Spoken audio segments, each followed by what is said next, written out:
Telangana Sankranti special సకినాలు తయారు చేసుకునే విధానం తెలుసుకుందామండి. ఇందుకోసం పాతవి 3 కిలోల రేషన్ బియ్యం తీసుకోవాలండి. వాటిలో రాళ్ళు మెరగలు లేకుండా ఏరుకొని నీట్గా చేసుకోవాలి. ఇప్పుడు వాటిని వాటర్లో శుభ్రంగా ఒక 10 సార్లు కడగాలండి. ఎంత ఎక్కువ సార్లు కడిగితే అంత తెల్లగా వస్తాయి సకినాలు. అలాగే సకినాలు తయారు చేసుకోవడానికి పాత బియ్యాన్నే వాడాలండి. పాత బియ్యం వాడడం వల్ల సకినాలు కరకరలాడుతూ చాలా టేస్టీగా వస్తాయి. అలా కడిగిన బియ్యానికి ఒక మూత పెట్టుకొని 6 గంటలు నాననివ్వాలండి. 6 గంటల తర్వాత బియ్యాన్ని నీళ్ళన్నీ పోయేలాగా, బియ్యం మొత్తం పొడి పొడి అయ్యేలాగా వడబోసుకోవాలండి. తర్వాత 3 కేజీల బియ్యానికి 1/2 కేజీ నువ్వులు తీసుకొని వాటిని కూడా శుభ్రంగా కడగాలండి. తర్వాత బియ్యాన్ని ఒక శుభ్రమైన డబ్బాలో పోసుకొని మెత్తగా గిర్నీలో పిండి పట్టించుకోవాలి. ఆ పట్టించిన పిండిని ఒక పెద్ద బేషన్లో పోసుకొని దానిలో ఉండలు లేకుండా మొత్తం నీట్గా చేసుకున్న తర్వాత దానిలో శుభ్రం చేసుకున్న నువ్వులు, 3 కేజీల బియ్యానికి 80 గ్రాముల ఓమ, టీ గ్లాసులో హాఫ్ వరకు ఉప్పు వేసుకొని బాగా కలిసేటట్టు మొత్తం కలిసేలాగా కలుపుకోవాలి.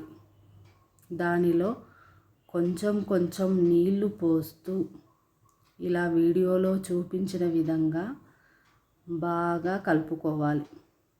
నీళ్ళు ఒకేసారి పోసామనుకోండి చాలా పల్చగా అవుతుంది. పల్చగా అయితే సకినాలు చేయడానికి రాదు. అందుకనే ఈ మోతాదులో కలుపుకోవాలండి. ఇలా మొత్తం పిండిని కలుపుకోవాలండి.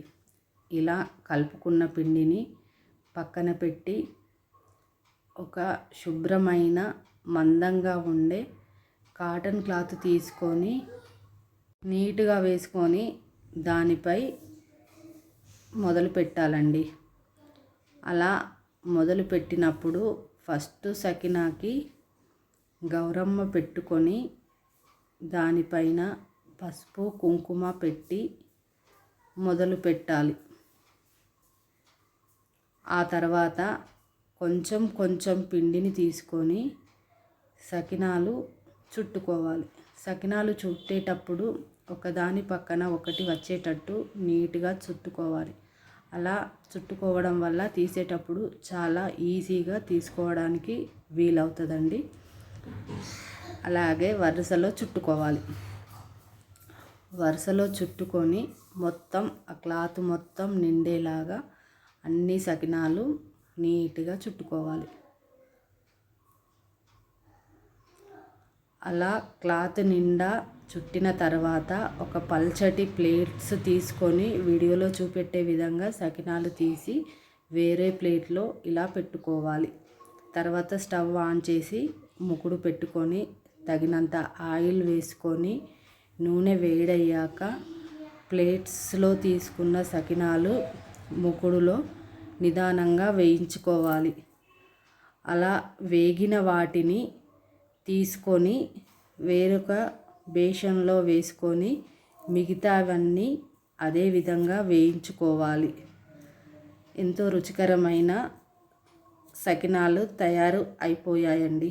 చాలా టేస్టీగా ఉంటాయి. మీరు కూడా చేసుకోండి.